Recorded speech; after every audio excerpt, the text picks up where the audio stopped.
This summer, during the biggest sporting event of the year, Peacock turns to two broadcasting legends for the Olympics coverage you can't find anywhere else.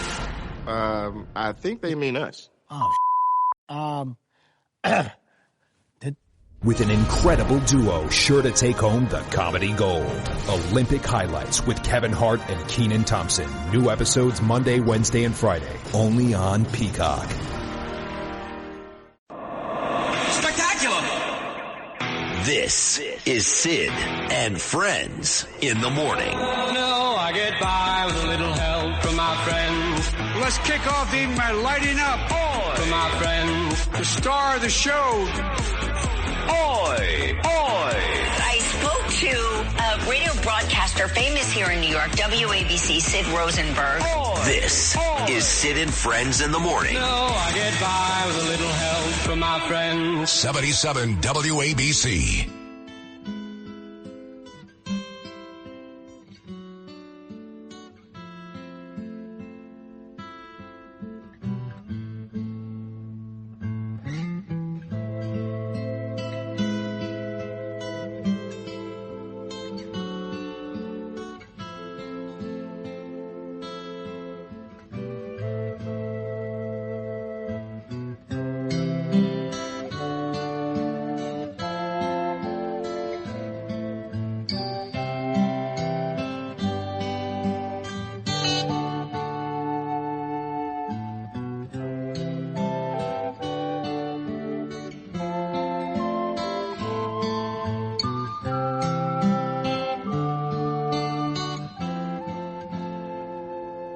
There's a lady who's sure all that glitters is gold, and she's buying the stairway to heaven. The great Led Zeppelin, Stairway to Heaven. I'm so furious, great song, about two things today. Again, the no response from Harris and the Democrats after 12 little kids were blown to bits by a Hezbollah rocket in the northern part of Israel.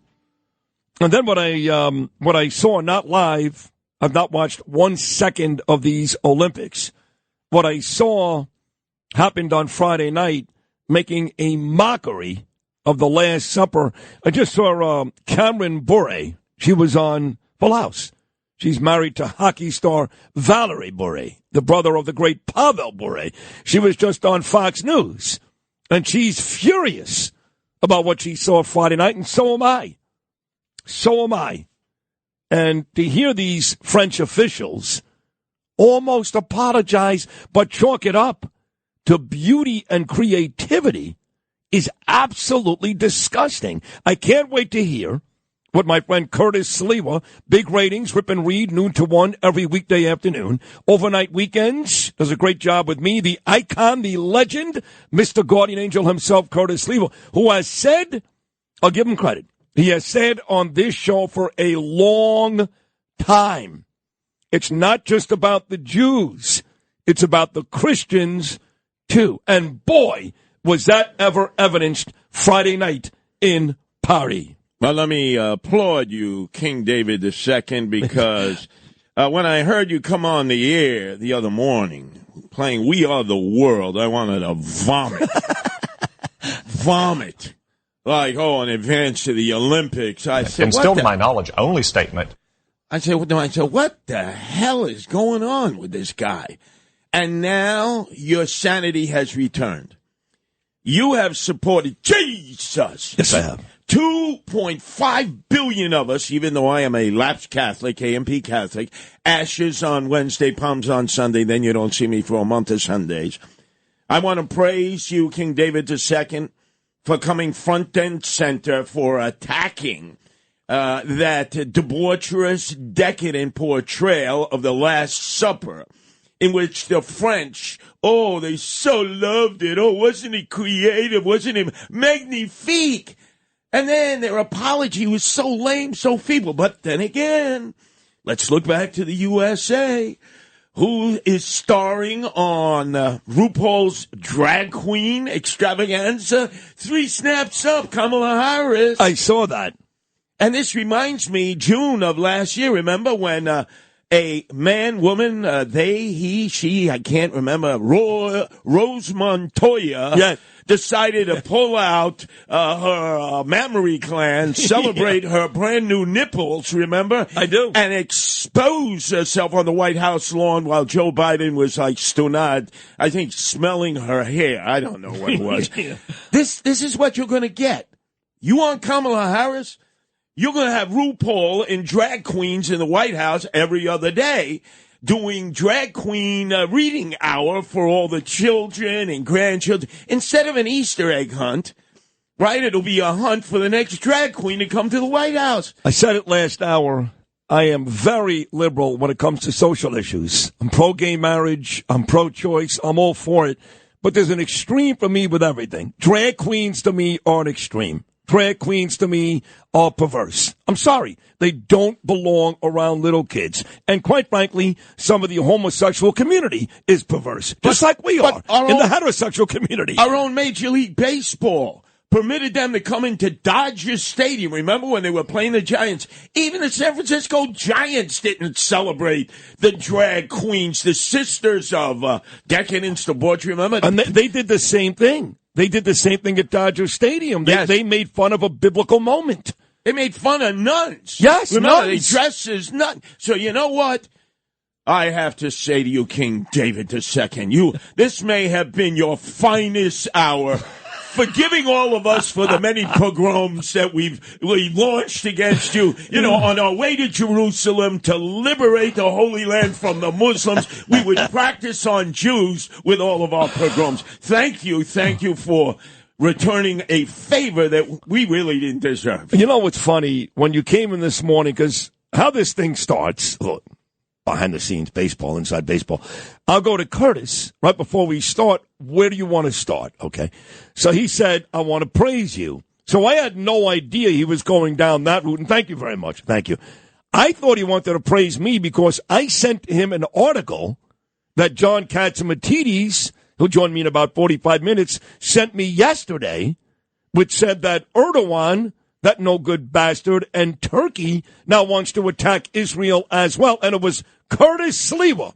Now, I'll give you credit. It was Curtis Sliwa who told you in New York, you Jews that flock to Gracie Mansion and write big checks for Mayor Eric Adams. It was Curtis Sliwa who told you, not long after the October 7th attacks, Mayor Eric Adams raised the Turkish flag down in Battery Park, and allegedly, his administration, his campaign, took a ton of money from Turkey. And now it turns out Erdogan wants to attack Israel as well. So congratulations to you. By the way, Erdogan was the first leader to praise Hamas moments after they slaughtered Jews, raped them, killed children as martyrs, as freedom fighters. And you're right. Now, is Eric Adams, swagger man with no plan, going to return all the money, all the loot that he carried out of Turkey from Erdogan, his very dear friend? Imagine, right after that attack, right after Erdogan says, yeah, Hamas is right, they're freedom fighters, oh, they're martyrs. He goes down to Battery Park there and raises the Turkish flag because he wants more Turkish money. It's all about the money, you schmuck Jews. And yet, you know why he loves Jews? Because your checks don't bounce. I guess. I mean, he loves because Jews. Your checks don't bounce. He endorsed Joe Biden enthusiastically. He's already endorsed Harris enthusiastically. When Harris once again aggravated BP Netanyahu last week, once again showed that she cares more about the Palestinians than she does the Israelis. And yet, Mayor Eric Adams, at least, by the way, shows himself to be a big, big friend of the Jews. In one of his many appearances before a Jewish audience to raise money and put in the booster bag, Eric Adams told a bunch of idiot Jews, when I retire, I want to retire to the Golan Heights. You remember that? Yeah. He couldn't find a Golan Heights on a map. I've been to the Golan Heights. I've been with the Jews. I'm an expert on the Jews. And by the way, for folks that don't know this, to Curtis's point, the attack that killed those 12 little children was in Golan Heights with the Jewish people. Go ahead, Kurt. The Jews are fascinating people. Absolutely fascinating. They're all over the Middle East. Most of them are in Lebanon. They're in Syria, obviously. They're in Israel. They're valiant fighters for Israel. I met members of the Sword Battalion. These are fierce warriors for Israel. Now, they do practice a form of Islam that's a little different. It's a combination of Islam, Hinduism, and classic Greek philosophy. No kidding. So when I'm sitting down with them, I say, well, who are your prophets, right? Because if you worship Islam, you have prophets. They said, well, it's Moses, Jesus, John the Baptist, Muhammad, and Socrates. Socrates, the great Greek philosopher. Absolutely. They're immersed in all of that. Now, what they believe is no conversions. They don't want you to try to convert to be a Jew, Sid, and they don't want any of their folks converting to any other religion. Well, it's kind of like the Amish, so they don't mix like the Jews. They did that for a long time. Now Jews don't care. They marry everybody. Correct, but if you do that, they believe in honor killings. Oh, boy. Oh, the Jewish people do. I'm saying Drew-ish, not Jewish. Right, the Druze. So let's say, Sid, you had fallen in love with a Druze woman. Right. They are gorgeous. And you proposed to her, and she was so in love with you, she said, my brothers and father are going to come and kill me and kill you if we do this. And you said, we will flee to Detroit. I'm like... this is beautiful. This is like Romeo and Juliet. I'm like Clint Eastwood in Gran Torino with my shotgun. Yeah. They're not coming towards us. They would dedicate their lives to finding you, to killing you, and killing their sister. And you pick Michigan of all places. They're going to find you there. Exactly. But I was so proud of you when you said that when you went to Paris, which, by the way, is a great place to visit, except don't go near the Seine River. It stinks. They pour their raw sewage in there. They want to make swimmers swim there. They had to cancel that. That's a true story. But you being the Sylvester Stallone in a fromage shop, cheese shop. That's true. You have become my hero. I was so angry. And Danielle, who loves Paris, she loves it. Of course she does. I love Paris, too. Yeah, but I'm like, they're so not nice to me. She's like, well, it's the way you talk. She blamed it on me, of course. But they did. They actually called me Sylvester Stallone in a cheese shop which smelled like a monkey's ass somewhere in Paris. And they have all these little shops, yes. Oh, yes, you'll be scared. You get a little bread, a little fromage, a little wine. You sit at these cafes and smoke cigarettes like a chimney the entire day. Nobody works. Nobody works in France. August, they're all on vacation. And I say, well, how is August any different than July or June or May? Nobody works in France. Yeah. And I will tell you this. President Donald Trump was talking to Christian groups, evangelicals, when he had mentioned the attack against the Druze by Hezbollah that demands virulent response against Hezbollah by the IDF, and right away we're saying, don't do that. Don't. Right away, Blinken, right away, please. No, restrain. You got to show restraint. Shove it up your ass, Blinken. This is the same Blinken who told us that the Iranians already have the nuclear weapon. Right. That's right. But no response. Don't protect yourselves. But I saw President Donald Trump amongst the evangelicals tell them. Was this in Minnesota or Tennessee? This, I believe, was in Tennessee. Okay. In which he said that Christians won't have to vote after this election. Now, has he predicted the apocalypse, rapture, pass the ammunition, that Jesus, or in your case, Hashem, will be returning the Mashiach, and there's no need to have elections any longer because all will be safe and secure as long as you Jews convert to Christianity, because if you don't, according to the evangelicals, Sid, I hate to tell you, you better convert or you're dead on arrival. Apocalypse. It's almost as if he was predicting the rapture. Pass the ammunition. You won't need to have elections any longer. Nobody has read into those words, Sid. Nobody. And I want you to come on board. I want you to go to Butler County because Trump has said he's going back, and I hope it ain't in no indoor arena. I'm going. Because the only indoor arena is in Butler County, for like 5,000 people. He's going to the same exact place he got shot at. Yes, and you're going to trust the FBI and Secret Service to protect him, Sid? Come on, Sid. I'm not. No, I'm convinced that there is a major issue. I'm not there yet. That was an inside job, but every day your argument gets And stronger. Remember Ray said, he was hit by shrapnel. not a bullet, and yet the very next day the Bureau had a pimp slap their own director and said, "Idiot Ray, it was a bullet." I am telling you, King David II, we have embraced you, 2.5 billion Christians.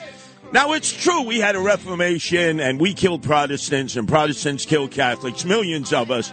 We finally settled our difference of who were better Christians, and we left the Eastern Orthodox on the side there in Constantinople. But now, I promise on behalf of 2.5 billion Christians, King David II, we will never launch another pogrom against you. Well, should I really say that? Because history is filled with Christians turning on Jews. But no, I will fight my fellow Christians to defend the state of Israel against all of its enemies. And Bibi, you know what you gotta do. Wipe out Iran. They got the bomb, and they're going to use it against you. And Giggles Harris is too busy on the runway with RuPaul and drag queens, and she wants to bring them to the White House so that they can do drag queen reading hour for all the kids and the grandchildren of the employees instead of doing the proverbial Easter egg hunt. That is un disgraziata. That is a shanda.